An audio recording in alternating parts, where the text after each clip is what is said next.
The traditional strip surgery takes a small, thin piece of tissue out of the back of your head. The back of your head is a joint, so you have a lot of redundant tissue, a lot of extras there, kind of like your knee or your elbow. So you don't lose that tissue, you just transplant it. You move it to another location.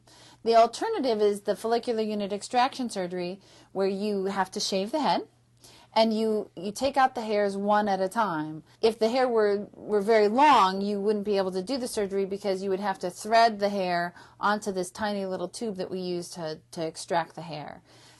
Typically, a traditional strip surgery will result in more grafts, anywhere between 2,000 and 3,000 grafts on a typical first-time head without breaking a sweat.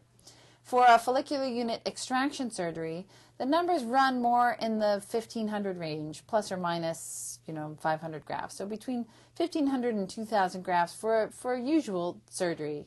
The recovery is slightly different. For the recovery on a traditional surgery, you would have stitches at the back of your head. Usually these are completely invisible, unnoticed, because the hair above covers it. But for the follicular unit extraction surgery, you'd have to shave your head. And so that area is visible, and you have all these little pink dots all over the back of your head.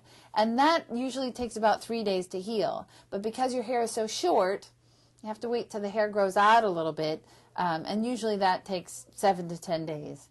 The stitches are taken out at 7 to 10 days as well, so that's about the time frame for both of them. The healing where you put the hair, here at the top typically, is 3 days almost no matter what you do. Between 3 and 5 days if you're trying to account for some swelling maybe, or maybe some pink tinge to the scalp. But it really depends on what the patient's goals are. If the patient's goal is to never have visible scarring at the back of their head, the follicular unit extraction surgery is really the way to go.